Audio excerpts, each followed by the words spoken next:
Hola, bienvenidos. Este es el módulo 2 en el que vamos a explorar un poquito en qué sitios podemos encontrar información útil para la revisión bibliográfica de la tesis y cómo enfrentar la búsqueda de información para obtener resultados precisos, relevantes y pertinentes. Pero, ¿por dónde empezar?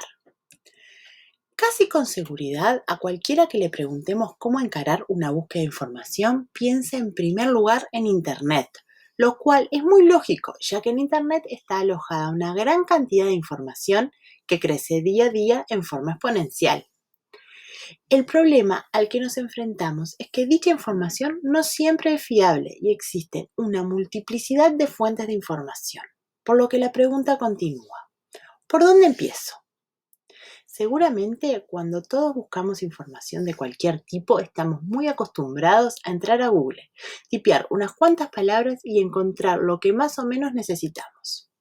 Pero cuando buscamos información científica es un poco más complicado. ¿Eso quiere decir que no conviene usarlo? Para nada, Google es el gran buscador por excelencia, pero es importante saber para qué nos puede realmente servir y cómo le podemos sacar el mejor provecho. En primer lugar, debemos saber que Google nos sirve para hacer un rastreo general de cualquier tema y nos facilita localizar fuentes de información que nos sean de interés. También, si conocemos los datos, podemos localizar materiales concretos y, si están disponibles, descargar el texto completo. Por último, Google nos sirve para buscar datos específicos como cuál es el nombre científico del girasol o la fecha de nacimiento de Mark Twain. Entonces, sin ser Google, ¿en qué otros sitios podemos buscar? En primer lugar, destacamos la posibilidad de buscar en páginas educativas, pertenecientes a instituciones educativas como por ejemplo la Universidad de la República. También les recomendamos buscar en páginas de organismos gubernamentales, como por ejemplo en la página del Ministerio de Ganadería, Agricultura y Pesca o del Instituto Nacional de Estadísticas. Existen también buscadores que se especializan en buscar exclusivamente información científica y académica. El más conocido de ellos es sin duda Google Scholar. También podemos buscar en catálogos de bibliotecas de organismos especializados, como el catálogo de las bibliotecas de línea o de Embrapa. Otros sitios que suelen tener mucha información son las bibliotecas digitales y los repositorios institucionales. Existen un montón de diverso tipo y con muy variada información. Y por último, destacamos los portales de información académica, bases de datos y revistas científicas. En nuestro país tenemos el portal Timbó, que brinda acceso a gran parte de la literatura científica más importante a nivel mundial. Con esta superabundancia de información se desprende la necesidad de evaluar los documentos que vamos obteniendo a través de Internet. Debemos resaltar la idea que en los últimos años ha habido un crecimiento exponencial de la información generada y disponible a través de Internet. La web brinda una facilidad para publicar contenidos sin que exista un proceso de evaluación de los mismos. Además, hay muchísimos tipos de documentos con objetivos diferentes y variados grados de profundidad. Esto no es negativo, para nada, pero produce mucho ruido a la hora de buscar información científica y suele dificultar un poco encontrar contenidos fiables y de calidad. En este contexto, poder buscar información en forma eficiente y de calidad se torna una habilidad imprescindible para la vida académica y profesional. Una vez que aprendas a buscar en una base de datos, podés buscar en cualquiera. La lógica y la forma de búsqueda es la misma. Por eso acá vamos a ver los lineamientos generales que se aplican a todas las búsquedas de información. Buscar información científica es un proceso reflexivo y debemos empezar, incluso antes de ver cómo buscar, definiendo qué tipo de información vamos a necesitar en función del trabajo que queremos realizar. Esto nos va a permitir tener claro el grado de profundidad y el abordaje que necesitamos de dicha información. Por ejemplo, la necesito para presentar en un trabajo a clases, en la tesis o en un artículo de revista. Así como también nos va a ayudar a definir qué tipos de documentos tenemos que buscar. ¿Necesitamos información estadística o necesitamos una revisión bibliográfica extensa? Bueno, antes de empezar a ver cómo se busca en forma eficiente esta información científica, vamos a ver unas herramientas que nos van a facilitar esta búsqueda. En primer lugar, vamos a ver los operadores booleanos. Capaz que nunca oyeron hablar de ellos, pero forman parte esencial de la programación de cualquier buscador. Estos operadores son los que indican cómo se van a combinar los diferentes términos de búsqueda. Los operadores booleanos son tres: AND, OR and NOT. El operador AND permite recuperar los resultados que contengan todos los términos de búsqueda que queremos buscar. Por ejemplo, si yo quiero buscar material sobre las enfermedades del tomate, voy a utilizar el operador AND y voy a buscar tomate y enfermedades. De esta forma me va a recuperar todos aquellos registros que contengan los dos términos, es decir, la intersección de los dos conjuntos. En este caso, la búsqueda va a estar acotado a los resultados que incluyan ambos términos de búsqueda. Si por el contrario quiero ampliar mi búsqueda y quiero recuperar los resultados que contengan al menos uno de los términos de búsqueda, debo utilizar el operador OR. En este caso me va a traer todos los registros que tengan tomate y no tengan enfermedad.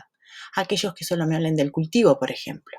Los que tengan enfermedad y tomate, aquellos específicos sobre enfermedad del tomate, y también recupera los que hablan solo enfermedades, por ejemplo, enfermedades de las vacas. Por último, tengo el operador NOT, que me trae registros que contienen uno de los términos de búsqueda, pero que excluye al otro. Por ejemplo, me trae todos aquellos registros que contienen tomate, pero deja afuera aquellos registros que hablan de enfermedades del tomate. El operador AND viene por defecto en todas las bases de datos. El resto tenemos que explicitarlos. Otra herramienta que nos es de mucha utilidad son los descriptores. En bases de datos especializadas o en catálogos de biblioteca van a encontrar que para describir un material se utilizan términos que representan en forma unívoca los documentos y agrupar los registros de un tema bajo ese mismo término. Veamos algún ejemplo. Si quisiéramos buscar material sobre cerdo, encontraríamos que hay una gran cantidad de sinónimos para referirse a él. Por ejemplo, suino, puerco o chancho. Si buscamos material en una base de datos, podemos ver, por ejemplo, que en ninguna parte del título tiene la palabra cerdo. Pero si vemos más abajo, vemos que alguien le asignó a ese descriptor, a ese registro, y por eso podemos recuperarlo. Así sabemos que si queremos buscar en el catálogo de biblioteca de facultad, por ejemplo, debemos utilizar cerdo para hacerlo, garantizando de esta forma que nos traiga todo el material de ese tema. Otro ejemplo ocurre con olivo, cuyo nombre científico es Oleo europaea. Si yo busco por olivo, voy a ver que recupero aquellos registros que tienen en el título la palabra olivo. Pero también vemos que el descriptor autorizado es Olea europaea, lo que significa que en esta base de datos, en este caso el catálogo de biblioteca, todos los registros que hablen del tema olivo van a estar registrados bajo el término Olea europaea. La última herramienta que vamos a ver es el truncamiento, que es la herramienta que nos permite recuperar la raíz de un término de búsqueda. En el catálogo de la biblioteca, en el BIUR, se trunca con el signo de pregunta, pero en otras bases de datos esto puede cambiar. Veamos un ejemplo.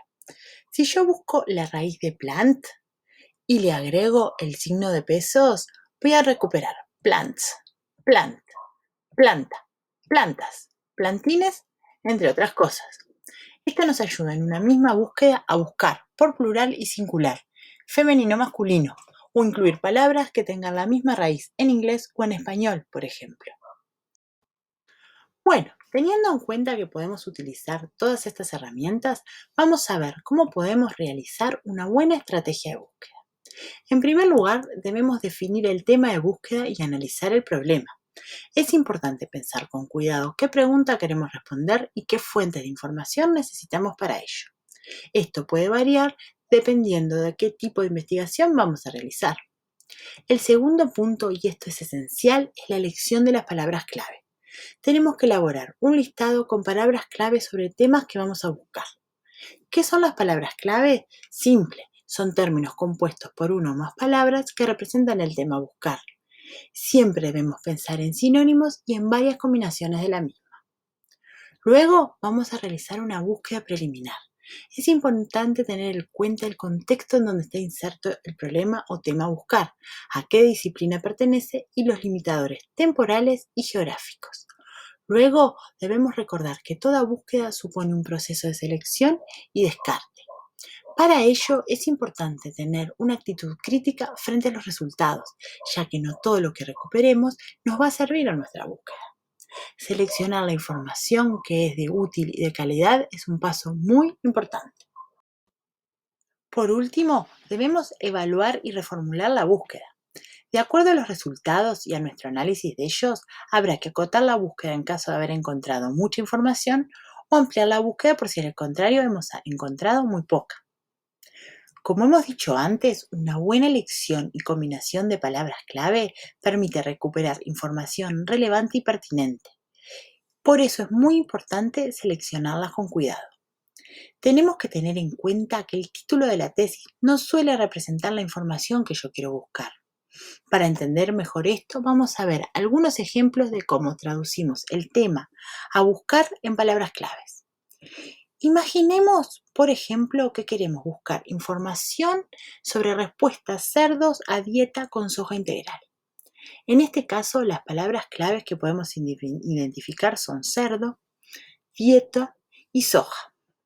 Pero también tenemos que incluir en estas búsquedas los sinónimos, como suino, nutrición animal y glicine-max. Esto es relativamente sencillo, pero ¿qué pasa con respuesta? ¿Cómo se traduce a una o más palabras clave? Podemos sentirnos tentados a poner directamente respuesta en el buscador, pero en realidad es mejor detenernos a pensar bien y determinar qué queremos medir y cómo se mide esa respuesta. Una posible respuesta puede ser ganancia de peso, que incluiríamos en nuestro listado de palabras clave. Hay que tener cuidado con términos como factores que influyen, impacto, influencia, ya que para recuperar resultados con mayor relevancia es necesario hacer una equivalencia de estos términos a palabras claves más específicas. Vamos a ver más ejemplos. Si tomamos ahora el tema efecto de la poda en la calidad de la producción de naranjas, pensamos que es bastante fácil. Tenemos que incluir en nuestro listado de palabras clave poda, naranja y calidad. Pero, ¿cómo se mide esa calidad? Bueno, se puede medir por el color, la acidez y la cantidad de semillas. Y ahí las posibles búsquedas se amplían un montón. Podemos buscar por naranjas, poda y color. Naranjas, poda y cantidad de semillas. Naranja, poda y acidez. Cítricos, poda, cantidad de semillas. Y cítricos, poda, color. Ahora bien, veamos un poco esto mismo pero al revés. Vamos a tomar una tesis cuyo título es Evaluación de la inclusión de gramíneas estivales perennes en praderas permanentes sobre la producción y composición de la leche de vacas Holando en verano. Y en esta misma tesis, los autores definieron que las palabras de clave que la describen son paspalum, pastoreo, producción de leche y composición de la leche. ¿Vieron cuántas posibles opciones para hacer una búsqueda? Bueno, ahora veamos qué bibliografía utilizaron. Podemos observar que tienen varios tipos documentales, libros, tesis y artículos de revista, que a su vez cubren diferentes aspectos del tema de tesis. Por ejemplo, algunos materiales hablan sobre el suelo y de las pasturas, en tanto otros presentan investigaciones puntuales sobre el tema paspalo. Con esto queremos ejemplificar la importancia de una buena selección y combinación de las palabras clave. Y sobre todo la importancia de hacer varias búsquedas, ya que cada una de ellas va a aportar algo nuevo a nuestra búsqueda de información. Ahora bien, y con este mismo ejemplo, ¿cuáles podrían ser algunas de las combinaciones de las palabras clave en este caso? Se puede hacer una búsqueda con vacas, paspalon y producción de leche, o Holando y paspalon. Incluso se puede refinar aún más la búsqueda combinando resultados de estas búsquedas previas. Realmente hay muchísimas posibilidades. Para finalizar, debemos tener en cuenta que es necesario localizar la información en varias fuentes y de que todas ellas se va a sacar algo relevante, porque no existe la fuente perfecta que se acople 100% a tu trabajo. Otra cosa que vale la pena repetir es que la búsqueda de información supone un proceso de selección y descarte. Por último, les recomendamos que busquen siempre en más de un sitio, porque son recursos complementarios, no excluyentes. Vamos a usar Google para hacer un sondeo preliminar del tema y para buscar datos concretos. Vamos a buscar en bases de datos especializadas para localizar información científica publicada en revistas de alto impacto y de actualidad. Por último, buscaremos en catálogos de biblioteca en los cuales vamos a encontrar mucha información y que también nos va a ayudar especialmente a localizar información nacional, así como también libros, tesis, muchas veces material que es muy difícil de conseguir disponible en Internet. Esperamos que les haya quedado claro y recuerden que por cualquier duda pueden escribir directamente al foro o a nuestro correo formacion@fagro.edu.uy.